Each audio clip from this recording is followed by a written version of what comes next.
Doctor आनंद अखिला एक herbal scientist जिनका जन्म 1955 में लखनऊ में हुआ।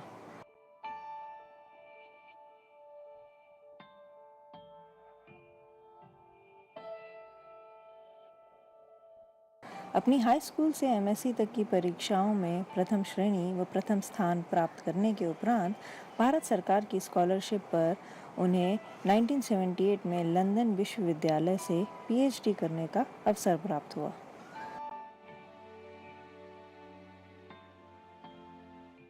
1980 में भारत लौटकर वे लखनऊ स्थित केंद्रीय औषधीय एवं सगंध पौधा संस्थान में वैज्ञानिक के पद पर नियुक्त हुए। यहाँ मिंट, नीम, अश्वगंधा, नींबू घास, पचौली, कालमेघ व हल्दी आदि पौधों पर अनुसंधान करने पर उन्हें 1988 में भारत सरकार के युवा वैज्ञानिक पुरस्कार से सम्मानित किया गया।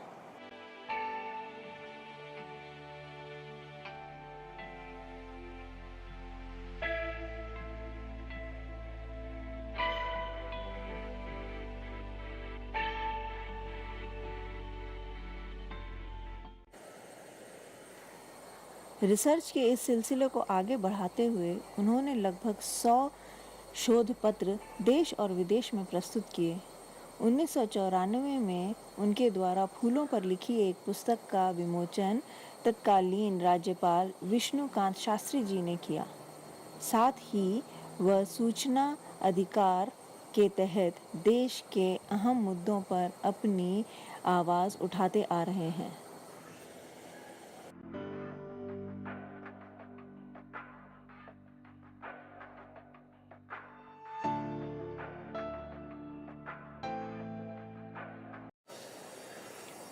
अपने वैज्ञानिक कार्यकाल के दौरान सदा ही देश प्रदेश के सर्वोच्च वैज्ञानिकों के साथ मंच सभा करते हुए विज्ञान के प्रचार प्रसार में लगे डॉक्टर आनंद मंच से जनता को वैज्ञानिक शैली से जीवन जीने का संदेश दे रहे हैं।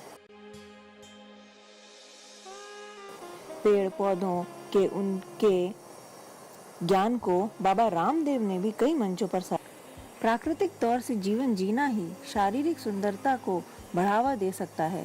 यही मैसेज उन्होंने अनेकों मंच से दिया।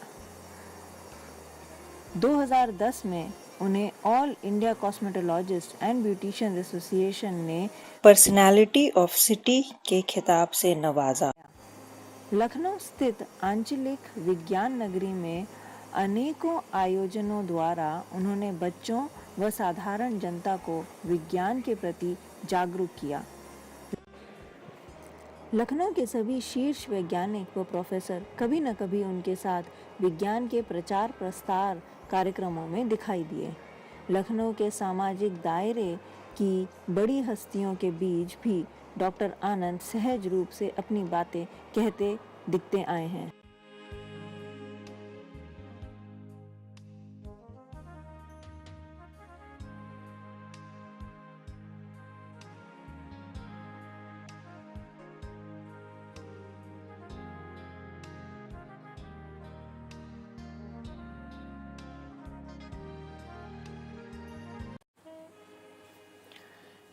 जनमानस से जुड़ने की प्रबल इच्छा होने की वजह से अगस्त 2011 में उन्होंने भारत सरकार की बड़ी नौकरी से वीआरएस ले लिया। हर्बल पदार्थों से कॉस्मेटिक बनाने की उनकी कार्यशालाएं लखनऊ की गृहिणियों में खूब प्रचलित हुई।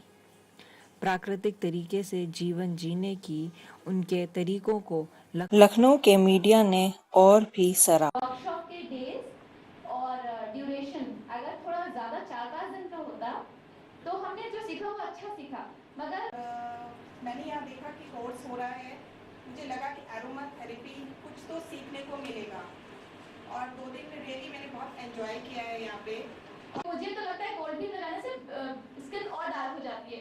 मैं वैसे भी डार्क हूँ।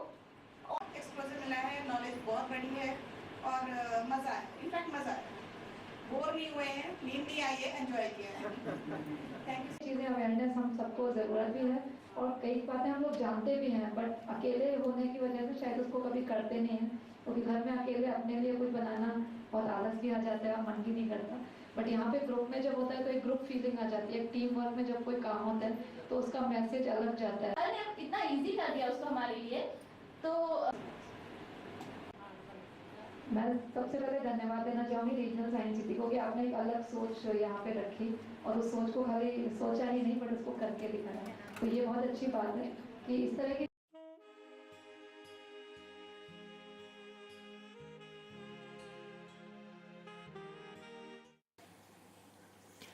2012 में राजभवन में दिए गए उनके भाषण प्रसन्न रहना ही जीवन का प्रमुख लक्ष्य को राज्यपाल व प्रशासनिक अधिकारियों ने खूब सराहा। इस विशिष्ट भाषण को मीडिया ने भी मन से जनता तक पहुंचाया।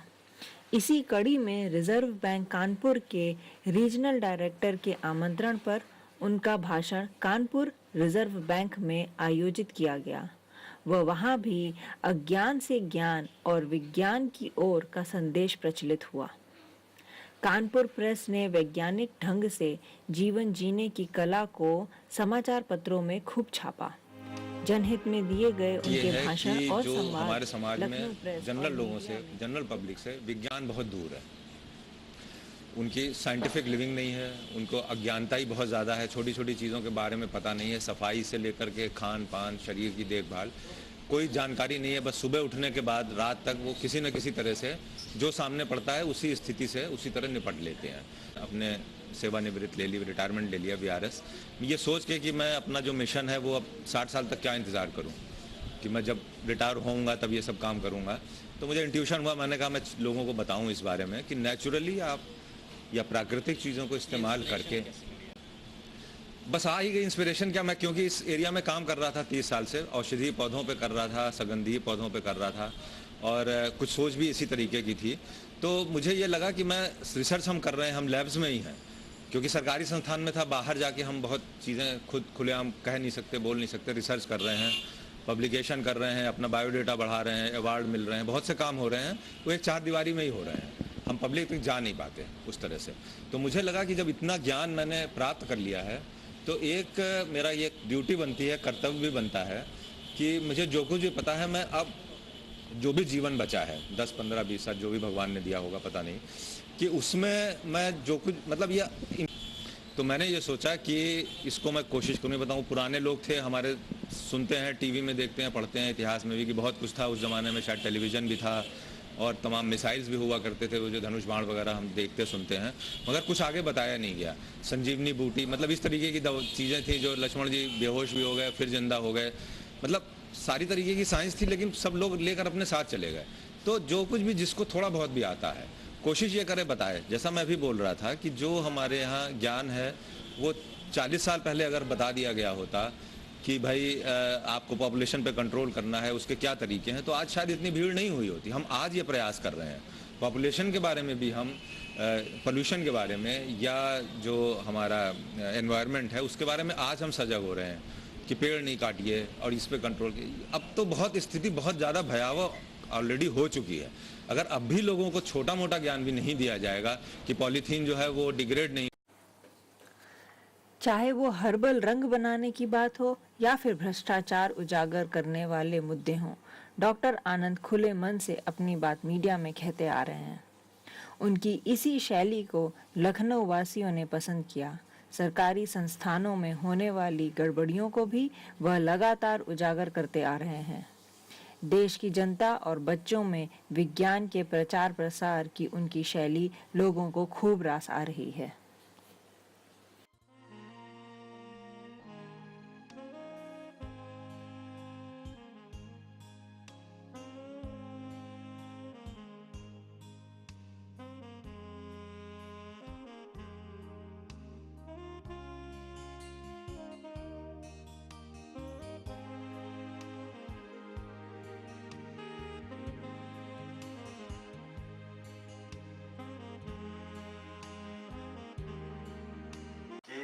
हेल्थ तो आप सब लोग जानते ही हैं, और हेल्थ और हैप्पीनेस अर्थात खुशी, तो आप लोग ने महसूस किया होगा। अभी तो आप लोग सब छोटे हो और किसी को कोई हेल्थ की प्रॉब्लम्स नहीं होंगी या नहीं होनी चाहिए, मगर कभी फिर भी पेट में दर्द हो गया, कभी कुछ उल्टा सीधा खा लिया तो कुछ मुश्किल आ गई। तो जब आपकी तबीयत खराब होती है तो आप देखते होगे कि आपको कुछ अच्छा नहीं लग रहा है, खाना भी नहीं अच्छा लग रहा है, पिक्चर जाना भी नहीं अच्छा लग रहा है, टीवी भी नहीं अच्छा लग रहा है, सब कुछ गड़बड़ हो जाता है। चाहूँगा हेल्थ से और अपने देश से, वो किस तरह से है तुमने देखा होगा घर में, अगर आपका स्वास्थ्य नहीं ठीक है, आप बीमार होते हैं, आप अस्पताल चले जाते हैं, चाहे बच्चे हों चाहे बड़े हों चाहे कोई भी हो, किस तरह से वो हमारे देश को नुकसान करता है। जब आप अस्पताल में भर्ती होते हैं कुछ पैसे खर्च होते हैं, आपके पापा मम्मी अगर स्कूल वो जॉब में है तो वो छुट्टी लेके आते हैं, उनके काम का नुकसान होता है, कुछ आपके मिलने जुलने वाले हैं वो आपको देखने आते हैं। एक बहुत लंबी चेन है कि जब कोई भी इंसान बीमार पड़ता है तो कितने मैन आवर्स लॉस होते हैं, कितने पैसों का नुकसान होता है, जो कि आपको दूसरी चीजों में इस्तेमाल हो सकता है। तो आपकी हेल्थ जो है उससे डायरेक्ट आपके देश की प्रगति उससे डायरेक्टली प्रोपोर्शनल है। बात समझ में आ रही है ना? बड़ी शख्सियत साइंटिस्ट हमारे डॉक्टर आनंद अखिला साहब हमारे बीच में हैं, आपके बगल बैठे हुए हैं। मैं उनको भी चाहूंगा कि मोमेंटो दे करके हमारे मुख्य अतिथि जी डॉक्टर आनंद अखिला साहब का सम्मान करें। आदरणीय मुख्य अतिथि जी द्वारा सम्मान दिया जा रहा है डॉक्टर आनंद अखिला साहब, जो इस देश के बड़े साइंटिस्ट हैं।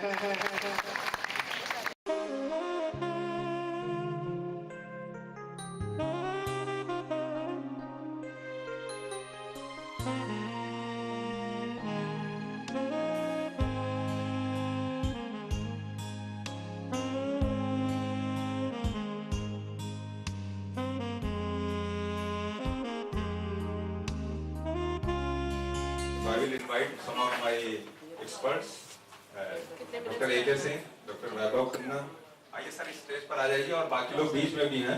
If anybody knows any answer of any of the queries from the crowd or from the guests, he can always come forward and answer. Okay? Sir,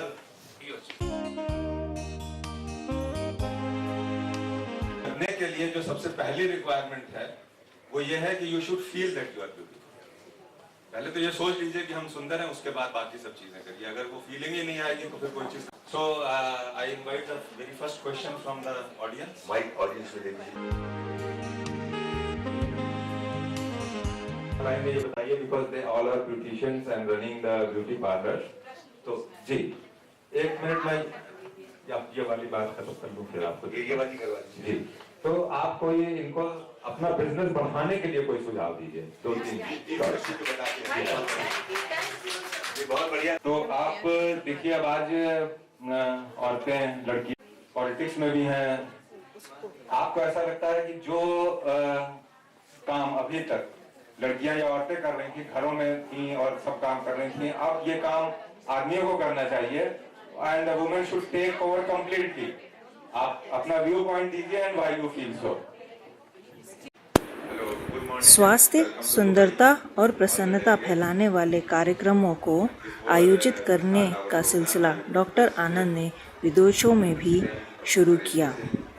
AICBA के साथ इस विषय पर पहली अंतर्राष्ट्रीय गोष्ठी दुबई में अप्रैल 2014 में संचालित की।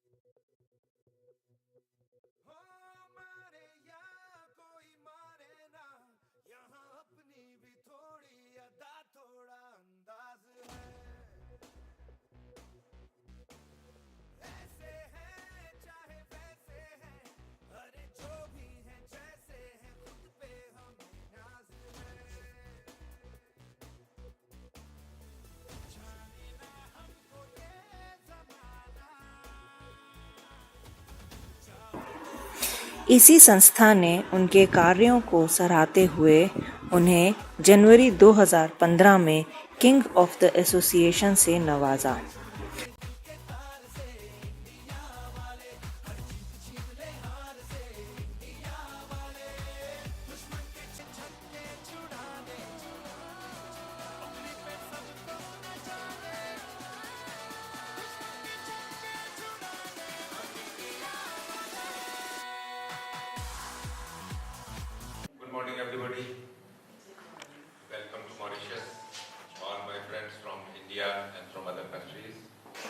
Our association is actually, it's not an association, it's a family.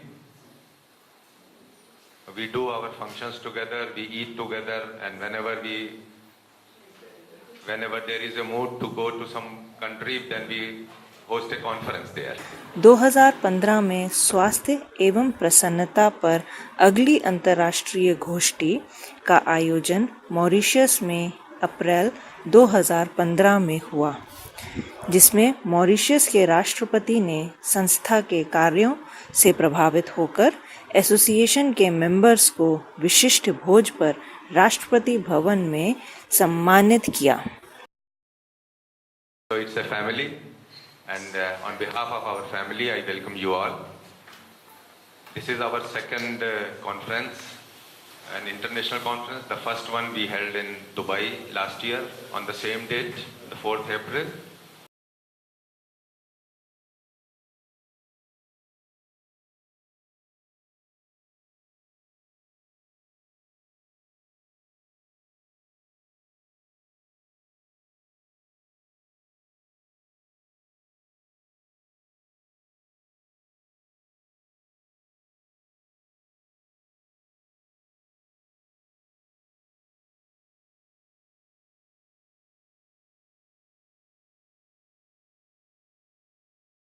Doctor Anand द्वारा ज्ञान, विज्ञान एवं स्वास्थ्य और प्रसन्न जीवन जीने की कलाओं को प्रसारित करने का सिलसिला जारी है।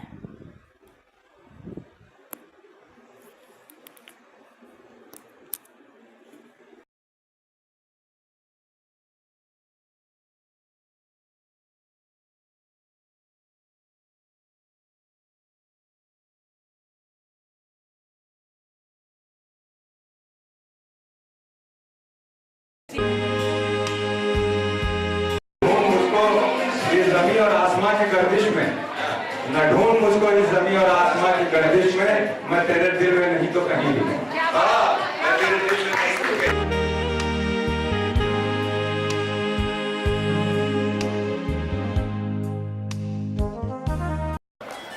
सेकेंड, इसमें जो फर्स्ट रनर्स अप है या सेकेंड प्राइज है वो है नम्रता मदान जी का। आइए आइए चलिए आइए।